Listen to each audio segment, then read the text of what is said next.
Okay, now you can see that I have added the shrink wrap tubing, which happens to be 1/16 of an inch to both sides.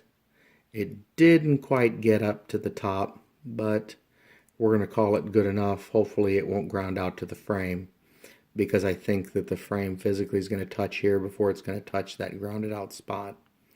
And then the only piece I have to worry about is right here. Now what my hopes are is this is going to be above the frame, and I'll show you folks what I'm going to mean in a minute.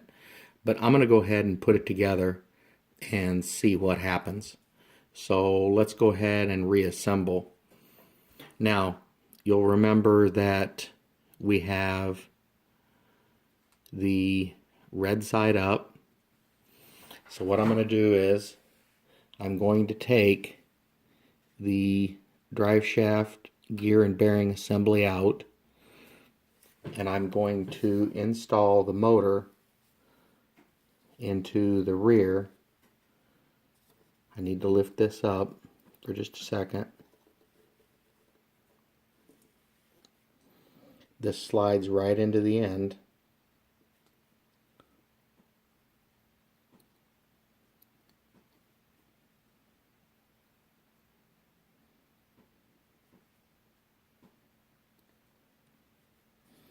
Right like that. You make sure your motor blocks are in, and then you can just give it a quick spin. There you go, and it seats. And then the motor drops into position, right like that. Now, what I was talking about before is, relative to the frame, you can see that we have more than enough heat shrink tubing to go above the frame. So there shouldn't be any ground outs relative to the frame. And then what I'm going to do is I'm going to put the front drive mechanism into its drive shaft, noting the alignment,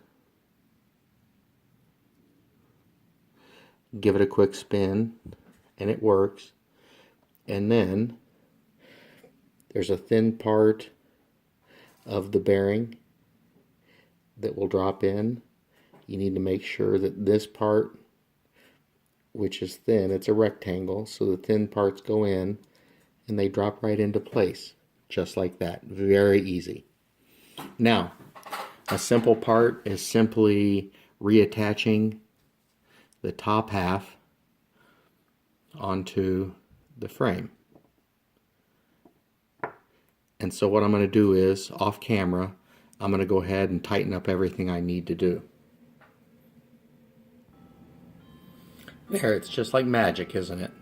All we have to do is snap our fingers and then everything is put together.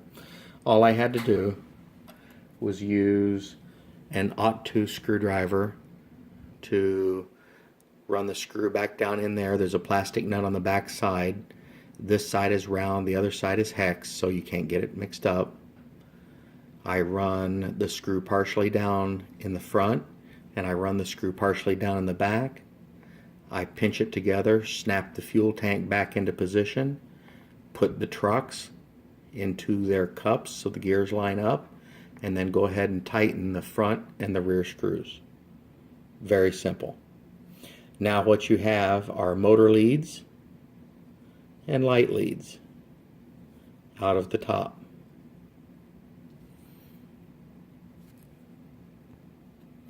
Now, what you'll notice is red is on one side, black is on the other.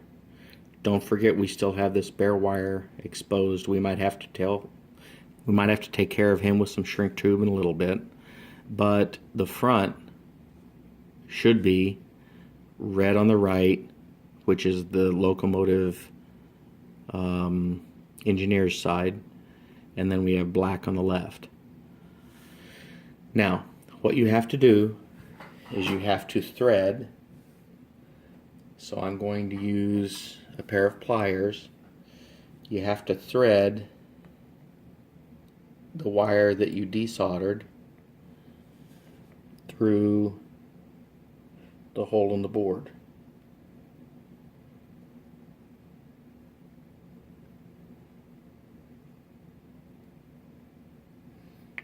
So that's the first one. And I'm going to pull him up and thread him all the way through. Sorry about my hand being in the way. I'm going to do the same thing to the other side. I'm going to thread him through. Hopefully you can see that clearly. Hopefully my big fat hands will allow me to do it. There we go. I'm going to pull that through once again. Sorry about my fingers. Now you'll notice that the heat shrink that we put on has to be the right height. If it's too much, you can't be able to put the board down. So I'm close, so I can actually mash it down and get down to where I need to be.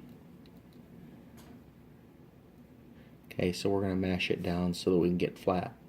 Now, where I need to be is close enough to the frame so that I can put the original screws in, one screw being right here and the other screw being right here. So we'll get these two screws and we'll drop them into position. And trust me folks, this is easier said than done.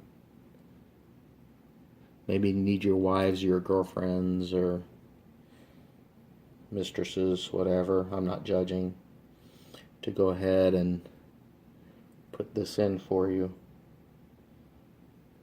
But what I will do is I will start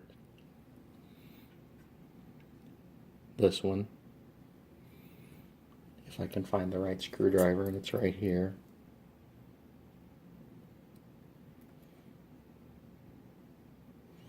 Don't take it all the way, just start it. And then what we want to do is we want to put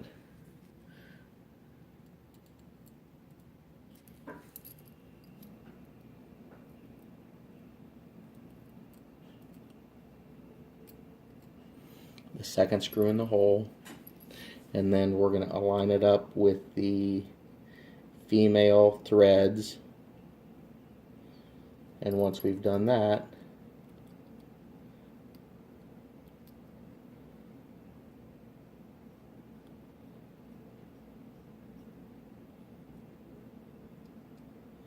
tighten that up, tighten this up.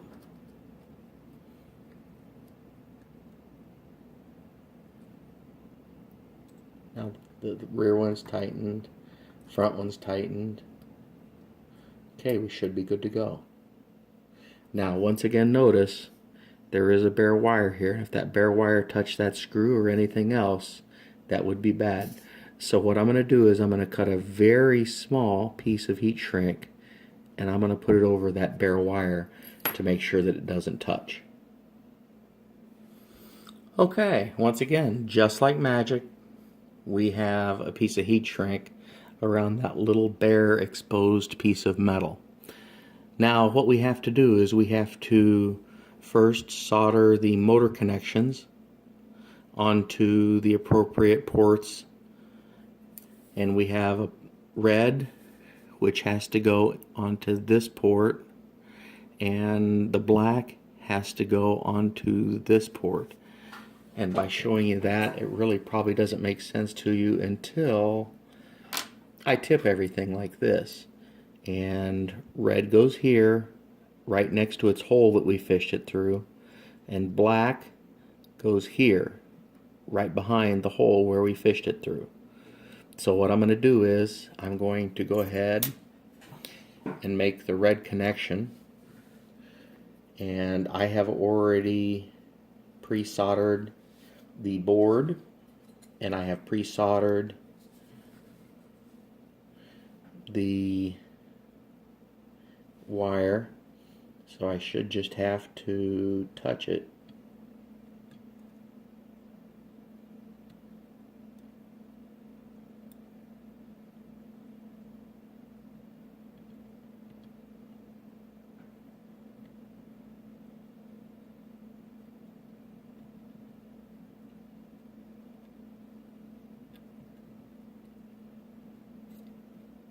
There we go.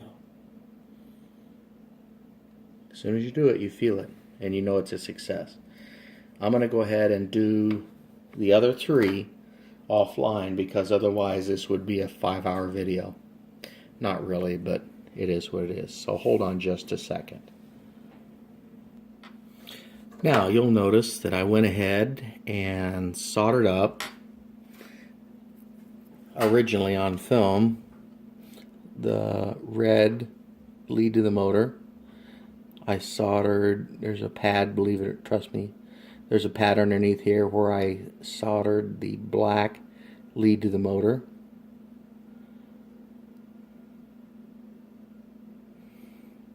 And it looks like it's kind of exposed. Hopefully that's just solder on there. One thing you will notice, per the directions, there are 2 pads here, 1 pad and a 2nd pad. And I'm supposed to put the red light lead on this pad and the black light lead on this pad. And I swapped it 180 degrees opposite. I did opposite of what the directions said. Before, whenever I have done this, the light has not worked. But as you'll see in a few minutes, if you swap and put the red on the same side as the black motor lead and the black on the same side as the red motor lead, opposite the directions that you'll see in the, wow, my truck just fell off, that's great. Opposite the directions that you'll see in the Digitrax booklet, everything will work fine. So I just, on a whim, thought maybe I could try it that way and get it to work for you folks, and it sure did work. So we'll show that into you in just a second. Now what I'm going to do is I'm going to put the truck back on, oops, and then I'm going to slide the body on top, which it slides right over, and it connects on these 2 tabs right here and here. And then what we're going to do is we're going to slide through the pilot, rectangular hole in the pilot, the front coupler, and I'm going to screw the front coupler into this hole, and we'll be back in a second. Well, that's quite a change from where we were, but we put the trucks on, snapped the fuel tank on, put the frame up into the put the chassis up into the body, and then we attached the front coupler, which kind of holds the whole mechanism in place. And you can see that we're ready to go. So what we're going to do is we're going to look at programming. Well, it's kind of swimmy, sorry. Maybe what we're going to do is we're going to move the camera down to here, and that'll help everybody. There you go. That's a little bit smoother for you. So we're going to go to program this locomotive. We're going to program on our program track, since that's where we are. I'm going to go to standard.